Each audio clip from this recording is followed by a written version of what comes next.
is. You don't see it, but in the van, he's zany. Does some strange things, some silly Brendan things. Okay, good. Je suis la Jouvie. Je suis la Jouvie. Oh, say, can you see? I cleaned the place out. Yeah. Turn sideways. We need a I think profile. I need to go to the bathroom. There's a little wait, huh? I gotta go pee. I wish I could talk more, but I gotta But I'm pee. so scared. I gotta go pee. There's not a bathroom. No, Oh, There's not. that you think that's new to me? I don't care. You're sad. You're sad. I'll go find a dumpster and pee behind it.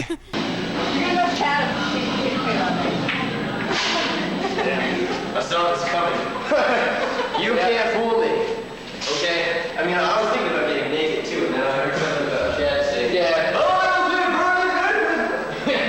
everyone in the world was like, naked. They're coming in. He once dressed in a hula skirt and he walked around like that for a little while. That was kind of interesting. Yeah, he looks good in a coconut bra. Yeah, well, we were playing a show in Burlington the day after we got back from tour, like 2 years ago. And I'm just hanging out, you know, sitting there, just sort of chilling out. Shad was playing trombone for the Battling Seizure Robots at the time, I think, which was really odd because I've never seen him do that, but he rocked. Just kind of chilling there, doing my own thing, and I see John and Patrick on the other end talking to these two girls that have been coming to our shows for a while, and they're all kind of looking at me, like, you know, very suspicious. Pretend I'm John for a second. Go sit on his lap and take your top off. He's gonna love it, I promise. He'll fuck you.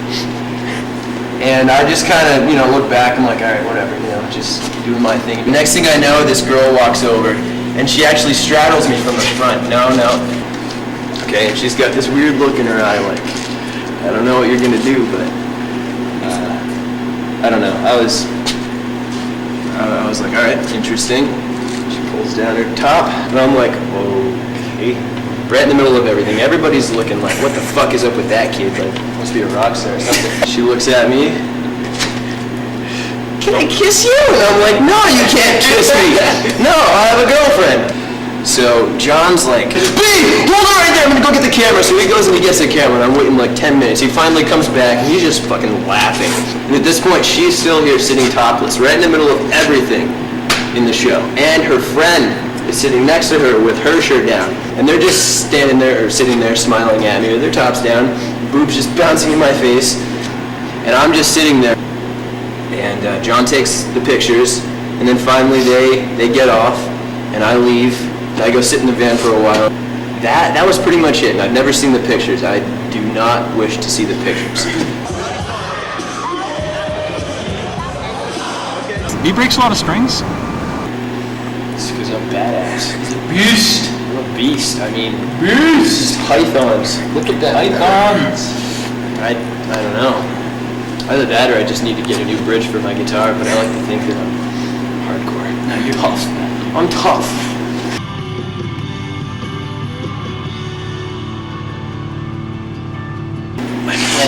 My pants have never fallen down, that's the thing. I have very good pants. They took everything.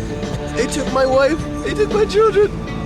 They destroyed my crops. And I don't have anything, and I need to find a way to get them back. Fuck you, E.T. Fuck you. I know you'll be back one day, and I hate you. I'll get you. Do that again. My third favorite memory is the fact that I've been a dork 100% of the time since I joined this band, before I joined this band, and, you know, the days after this band ends, whenever that might be. Be the world's biggest dork. Well, I'm gonna try to sing this song 3 octaves higher than I usually would. That'll make it sound better, really. This is really fun. Hey, B-Dog, Start the song now so I can do this. put the balloon down, B. B, put the balloon down. I will.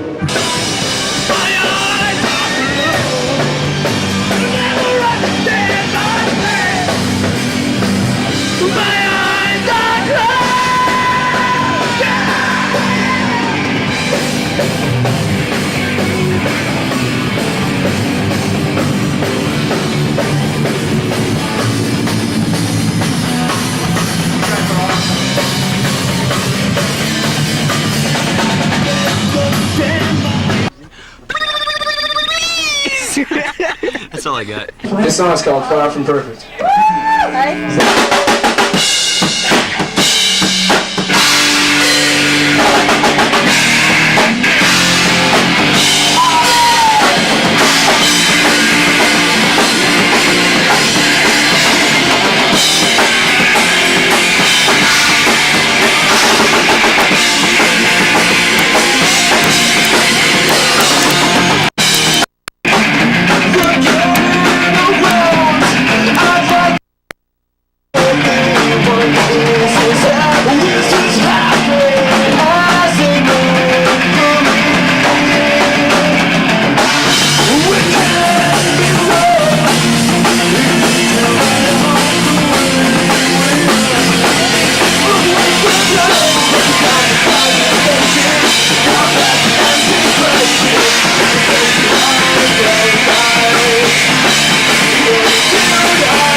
I would describe him as let's see, a good argument for medication. Ahooga! Ahooga, booga, booga! No, no! There. Booga, booga! Booga, booga, booga! Booga! A little crazy, definitely in his own world. Silly.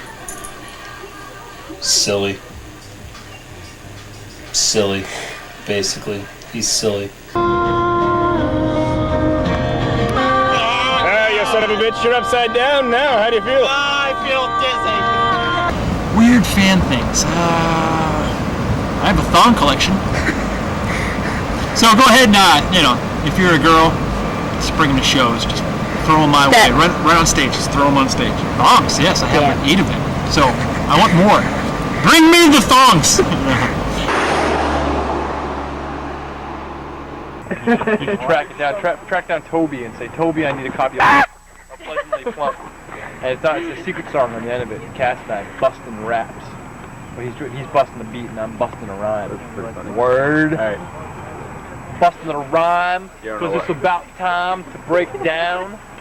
About 9:15, which means early, yo. It's time to flow. Don't you know that it's time to go? We're gonna get in the van and we're gonna blow this place, this joint. I don't know. Gonna leave it far behind. Oh, wait. Here comes another rhyme. Oh, step up, step back. It's time to rock. Trying to rap. I know I'm pretty boring, right? Dig out a bug. I'm on nuts like I've been smoking the crack, the chronic, the blunts, and the Eating drugs random like insanity, that. I don't know. Who I think needs a hug. Because he's kind of angry, he's kind of pissed. Whoa, you think he's gonna give me a big kiss with his tongue? His tongue. And that's fun. I'll give you a hug, man. As long as I put you down, you're gonna get some. Come all over your face, bust it up all over the place, and then you're gonna get it on your chin, and then I'm gonna cut her. I write stories. I write them on my computer, and then I try to find people to publish them. Buy my book, www.darkerpossibilities.com. I also, Cass and I play Magic the Gathering. We're Magic Dorks. We do that. So. We do that a lot. I do that a lot. And then I work. And then I go bowling a lot. And I go to the gym on a fairly regular basis. And I raise sheep. So yeah, the most interesting story I have about Chad is it was about a year ago at this time. It was only 5 days, but he saw this sumo wrestling tournament on television. You could tell he was inspired. Like he just had this look in his eye, like, man, I could do that. So for the next 4 days, from the first day, he gained so much weight from eating just bacon and cheeseburgers, and on the 5th day, he had gained 360 pounds. So he was in the middleweight class sumo wrestling. And we all went to Japan, to Tokyo, for the 5th day to watch him compete in the championship. He somehow just, you know, flew right past everything else. He was in the championship just because everyone could tell he was so driven. You know, we were so proud, so proud. So we get there, and Chad, you know, he's a little, you know, uneasy on his feet because he's not used to weighing that much. He's a pretty skinny guy. But we walked into the what is it, a dojo? No, probably not a sumo dojo, but something of that nature, you know.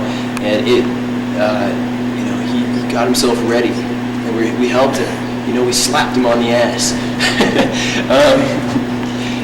God, this is such a terrible story. Yeah, it was kind of homoerotic. I wish it really wasn't, but you know, I'm gonna be honest. And so then he's like right there, and he's on the rings, and he jumps, and he does a super bomb, and lands on the guy and crushes him flat. At the same time, exploding and losing all of his weight except for what was originally there. And Chad went back to normal, and he went back home, and he was the sumo wrestling champion of the world. You never knew that, did you? Well, it's true. Chad. Track 10, Seth about to throw his gum wrapper at Chad's ear. Track 11. Get it in it. Seth cocking back his arm. That's a good shot. About to throw it in Chad's left ear. Track 11? 11. No, now you're on 12. We're on 12, okay. Track 12 That was just my leg, is though. Seth deciding to end up throwing the wrapper at his right ear, not his left ear. I've got some Track funny 13. stuff here. Self-explanatory.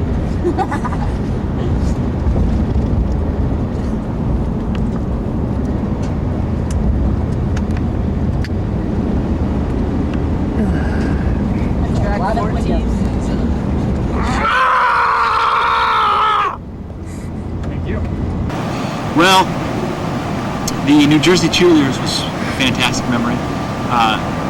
Little story here. We're in the Olive Garden in South Carolina. I think it was South Carolina, and just enjoying our pasta, Alfredo. And all of a sudden, this really attractive girl walks by us by a table, followed by another, and then another, and then another, and then another, and then another, and they just kept going. And like 45 girls later, we're just, pasta's hanging out of our mouths, our forks are on the floor, our jaws are just down to the floor with the forks, and we're just like, what? So, we had to say hello naturally, and end up getting pictures of them and hanging out with them for a little bit. Just kidding. Hi, buddy. Where did he come from? I've got wood. Chad's a quirky fella, but I love him. He's one of those kind of guys that, no matter what kind of mood you're in, no matter what kind of vibe the band is in, he's always doing something silly that kind of lightens up the humor. Just, not the humor, but the bad vibe. I mean, just enough so, we can all get along, feel alright about things.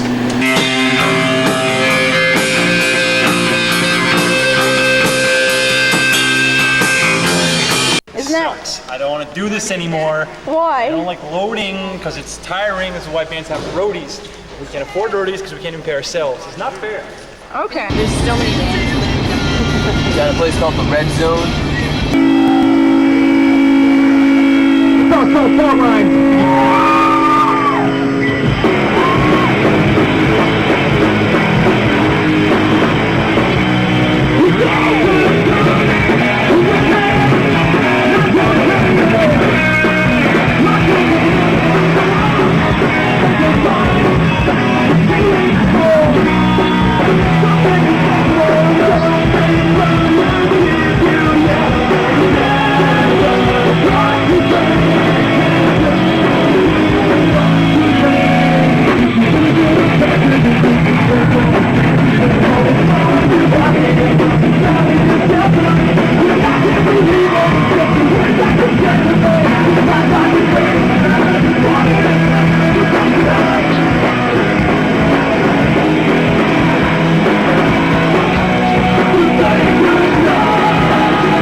Unreliable to us.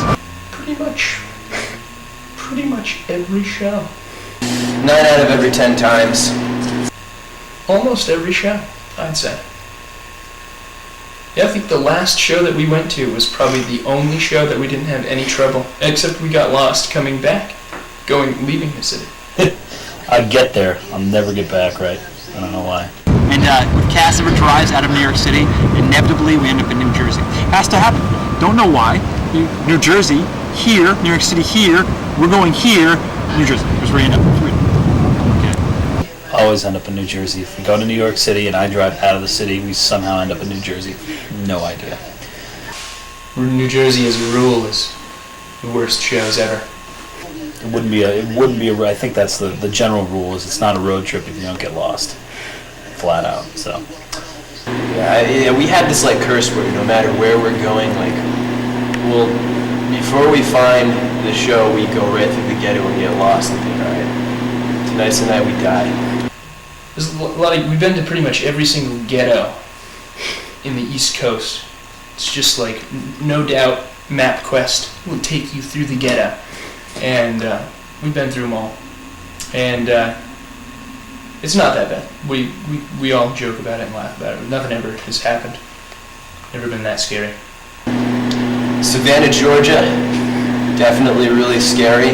Huntington, West Virginia, with gun shops on every corner and in houses everywhere with like the most random shit in their lawn. They had like toilets and like gnomes with their heads cut off. We are in Meriden, Connecticut. Where are we supposed to be? In Meriden, Connecticut, but we're not in the right spot. We're supposed to be at the Polish Meriden Club. At the place that we're playing. We get out and ask this guy, go, hey guy, where's the punk show? And he'll go, He looks like a punk. he'll go, I don't know what you're talking about, but I got some crack for sale. And then I say, no, I want the punk rock show. And he says, well, I got crack for sale.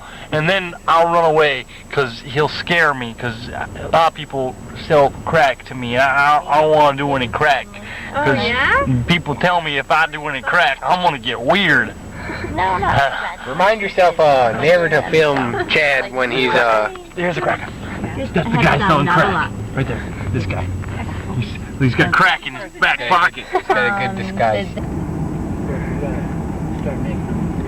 We're getting paid too. And then there was another time in Alabama where we played a show in, I think it was Anniston or something, and this one dude named Taz, this black dude, he just walks up to us. I think he's probably attracted to the fact that we had a van and a trailer, probably had a little money on us. He starts telling us about how his best friend was shot in a Waffle House earlier that day, and how I don't know, he needed money or something for that reason, I guess. Funeral costs, no, they didn't really bury the guy, but I don't know. He was a friendly guy for what he was worth. I feared for my life, but he was friendly. Oh, there was also another time in Birmingham, Alabama, where this dude comes up to me with this little tissue. And he's like, hey man, I'm bumming. I'm like, I'm sorry. I don't know what to say. And he opens up the tissue and it's got this like little plastic ring with a plastic diamond on it that you get out of the 25-cent machines when you turn the crank. And he's like, I just bought this for $200 and I'm bumming because I don't have any money left, man. I'll sell it to you for $400. And I was like, you bought it for $2 and you're selling it for $4? No, I don't have the money anyway, man. But I don't remember what I actually said to him. I was kind of nervous, so yeah. He went on his way. I think I gave him like a quarter or something. He was happy.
Cass is a big teddy bear.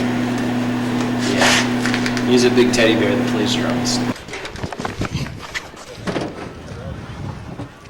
Another story about Cass. Cass once at a party was drinking the Black Velvet. And I don't remember what the party was for, but I know I was basically funneling Black Velvet. The nakedness has already happened, okay? Cass has been drunk. He has his clothes back on. Patrick, you know about Patrick, this big, tall guy comes to shows. He used to have really long hair, shaved it bald. But he went for a sack tag on Cass. You know what that is? Just, tap the sack. Whenever Cass tried to, dodge it, he fell down, dislocated his shoulder.